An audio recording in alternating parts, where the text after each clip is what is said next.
Good afternoon. My name is Clara, and I would like to introduce you to Julie.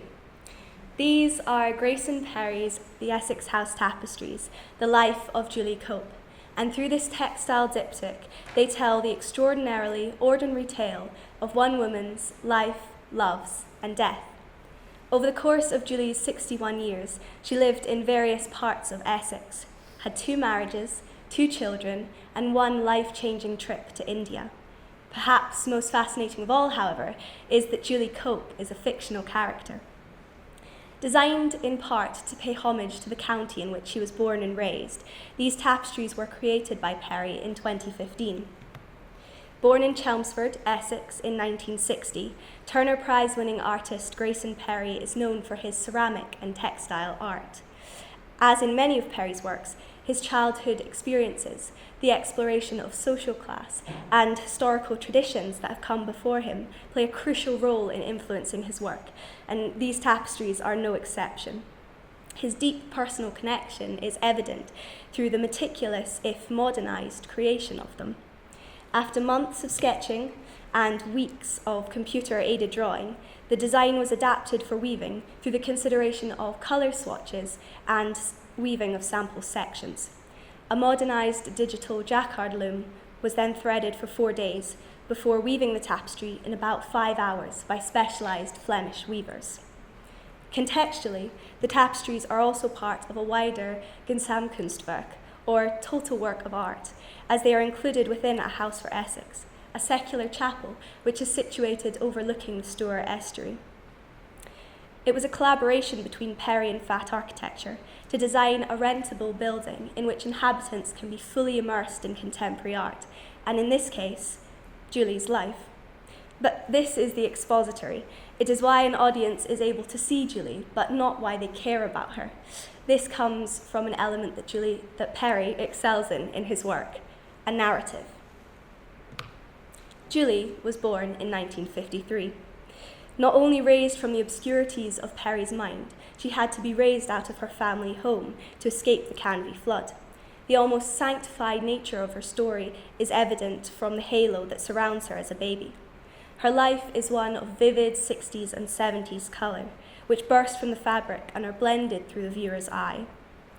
The post-impressionistic swirls which fill the sky represent the confusion of an industrial decline in Britain, while the sway of 2 utility poles hints at the strikes and power cuts that were prevalent in the 70s. Meeting and marrying Dave, all Julie's friends consider them a perfect match, the name given to the first of the 2 tapestries.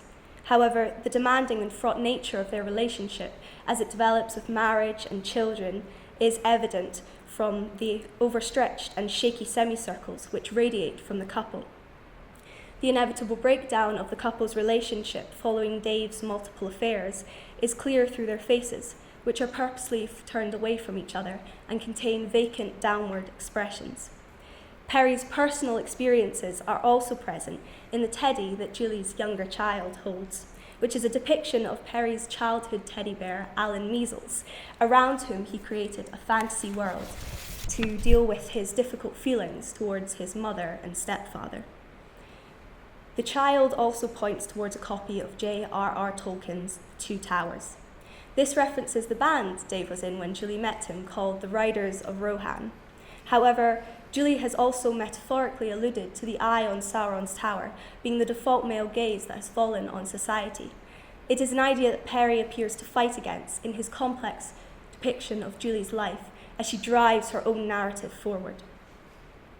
After the divorce, Julie moves with her 2 children and begins a new life and meets Dave. In Perry's The Ballad of Julie Cope, he says that Julie had to remind herself that this is not ecstasy, a fleeting peak, but happiness, a wide, fertile valley, in its familiarity, golden. This last line giving the title of the second tapestry. Thus, their home street extends like the valley of happiness, and brightened tones radiate in fulfilled circles from a golden sunset. Though Dave's polyester suit was the green of inexperience, Rob's quaint birdwatching jacket is the green of safety and balance, as the 2 lovingly embrace with heads locked towards one another. Perry also explores social mobility through Julie's ascent into the middle classes. the senior social worker lanyard, which hangs around her neck as she lies dead, speaks to the upward trajectory of her working life, having pursued further education as a mature student. Meanwhile, the bottle of Chenin Blanc, which rolls from her hand, a far cry from the cans of lager atop an orange Capri from the first tapestry.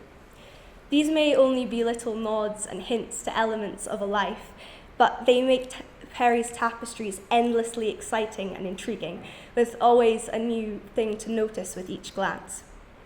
In addition to the tapestries, Perry also created a series of woodcut prints called 6 Snapshots of Julie. These mark important moments in Julie's life, including a trip to India and the Taj Mahal. India is to play a crucial role in Julie's life. Not only does it signal the shift of her position in society, now able to afford such adventurous trips with Rob, it also plays a role in her death and in her remembrance. She is knocked down by a scooter whose driver is delivering curry, and Rob, who promised to mourn as deeply as Shah Jahan on her death, commissions for Julie her very own Taj Mahal in the form of a house for Essex. Though one building is Mughal classicism and the other postmodern eclecticism, both monuments show one man's fight for the world to remember the woman he loved. Further Indian connections can be seen in Perry's tapestries in the way in which Julie is represented multiple times within the tapestry at different points in her life. This is in keeping with the artistic tradition of the Udaipur miniatures, which were not necessarily miniature in size, but miniature in detail. The style emerged in the Mughal court and illustrated stories of royalty and mythology. Though created through the medium of fine brushwork, the miniatures do have some intrinsic similarities with the Essex House tapestries. Both are vivid in their colours and rich in intricate detail. As seen in this 17th century piece called The Mood at Kota Palace, Udaipur miniatures were also metaphorical in their display of events, capturing a feeling rather than a reality.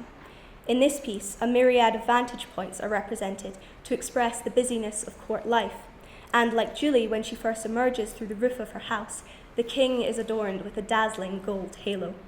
However, Julie is not a royal nor a god, but an ordinary woman, and this contrast of using a style and media that was usually reserved for greatness for a normal person is an idea that Perry further explores through his use of using tapestry. Originating in ancient civilizations, tapestries have traditionally been used to portray epics and myths, using thread as a dramatic storytelling tool to visually and texturally delight. Here we see Diana and Actaeon from a set of Ovid's Metamorphoses. This piece is typical of the Renaissance period, when Flemish weavers rose to prominence and tapestries cemented themselves as a symbol of status and wealth. While Diana represents independence and crossroads, also crucial elements of Julie's life, these two pieces have very few narrative similarities. However, in Perry's work, we see his artistic attachment to rich visual language and historical traditions of tapestry, such as using specialist weavers in Belgium. He combines the traditionalism of this ancient allegorical art form with contemporary, both in technique and subject matter, a combination which leads to a piece of exciting contrasts. Julie is no goddess, but nor does she need to be for her life to be elevated and celebrated. I love stories and narratives portrayed through many mediums. However, it is strange that this is the piece I'm talking to you about, as when I first encountered it, I was fearful.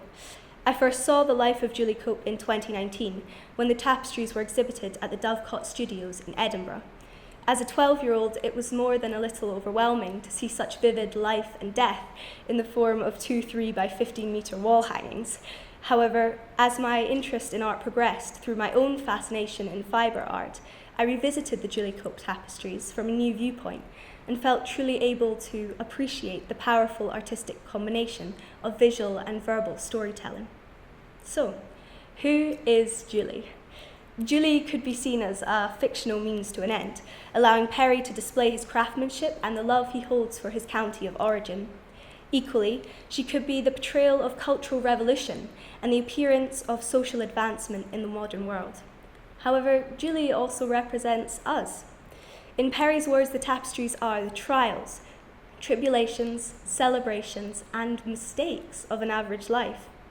We love, we lose, we remember, and in the end, without a Shah Jahan or fictional Rob, we will inevitably be forgotten.